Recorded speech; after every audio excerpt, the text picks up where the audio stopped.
Hi, this is Jason from Horrific Nightmares, and it's time for something a little bit different. Now, Joe the Horrorman and myself got rid of our monthly recommendations because, frankly, we didn't feel like people really cared, or at least most people. We did have a lot of people who did support that, so I do appreciate that. So, we're going to try something a little bit different, and this is called alternate cuts. Now, this movie should look fairly familiar. Hellraiser Bloodline. Because we're also trying something else new on Mondays, which is our ranked series, which you've already seen by now. And the first franchise we ranked, it's not always going to be a franchise, and it's not always going to be horror. But the first franchise we ranked was Hellraiser. So Hellraiser Bloodline should look just a little bit familiar. Okay, the purpose of alternate cuts. What is it? Well, I'm not actually even sure if anyone really cares about alternate cuts. Um, in speaking with people in the community over the years, some people seem to, a lot of people don't seem to really care. Me, I'm kind of a sucker for an alternate cut. A lot of the films I buy, if I buy another, like a double of the same film, is because it has another cut of the film on there. Example, Return of the Living Dead has the work print. So, obviously, I got it for the work print alone. Yeah. But this is going to be something similar but different. We're going to be doing something once a month called alternate cuts. They may be, say, Return of the Living Dead, the work print. Or it may be something like Hellraiser Bloodline. Now, looks like a normal DVD, and it is. But what I have in here is the Hellraiser work print. And a lot of people are going to say, well, Arrow just released that. No, they didn't. Not this one. This is different. Similar, but different. Turns out, Joe told me today that there were 5 cuts of Hellraiser Bloodline. So this is actually just one of them. But it's a fairly important one. Now, in examining some of these cuts, we're going to get to talk about things that we like and that we don't like. And if it's something you're interested in, definitely let us know. I'm not sure exactly how many people really go for the alternate cut sort of thing, but I just happen to be one of those people. So, this Hellraiser work print is kind of rare. Now, of course, Joe made me a copy of this. This came right from a VHS copy that was being passed around for years. And it basically tells the same story of Bloodlines, but it does it in a more linear way, if that makes any sense. Yeah.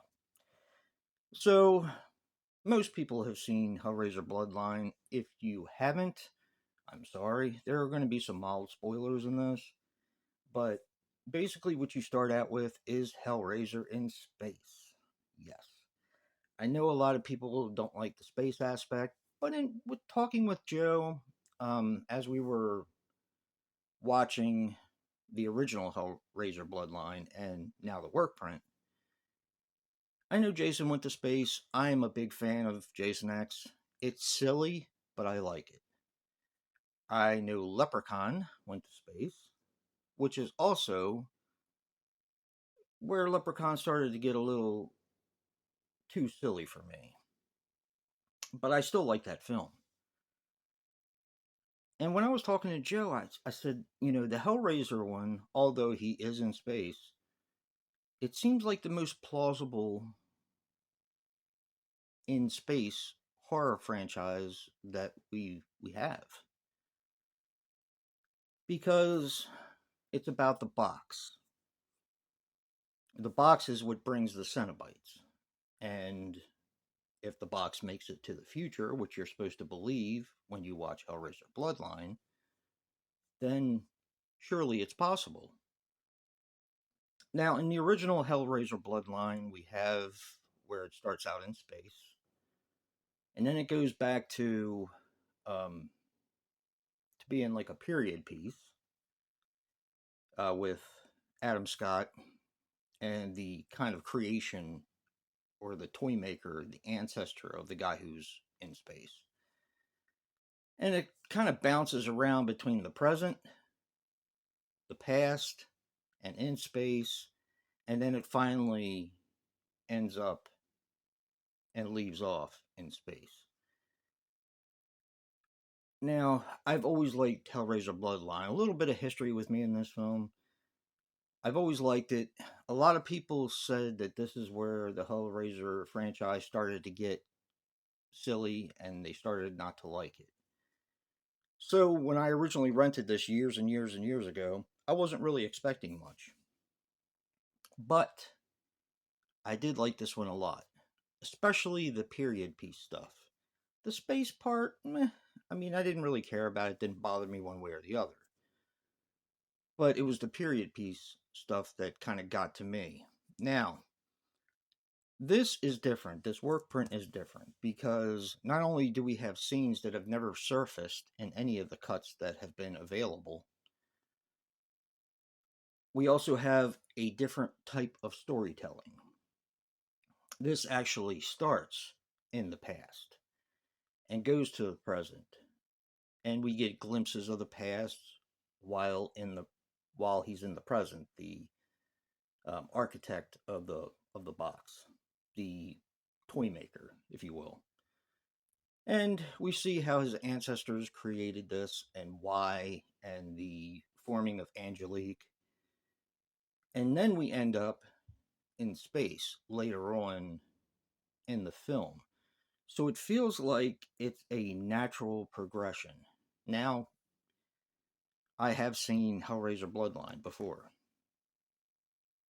This is a copy, and it's a rough copy, but I've seen it enough times to know, what's a part of it and what isn't. And they did include some really neat things from the past part of the Hellraiser Bloodline film. And it kind of surprised me um, that they didn't use it in the final film because it was pretty cool. One was, of course, the gambler's table.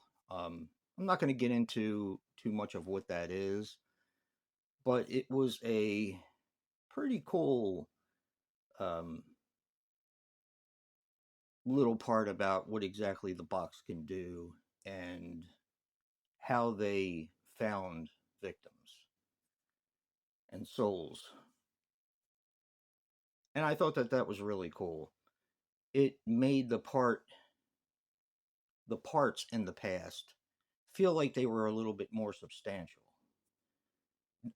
more a part of the story, I guess, is what I'm trying to say.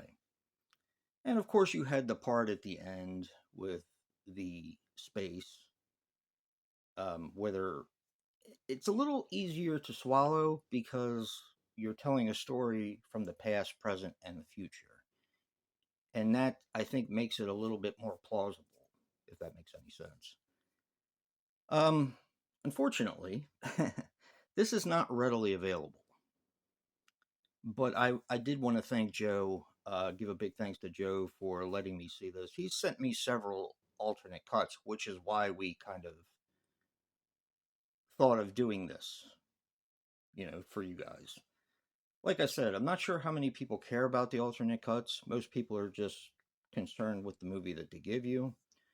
But I feel like a lot of people or a lot more people should be concerned because everybody wants this and wants that, and I would have liked it better if they had done this. And maybe some of these alternate cuts actually do that.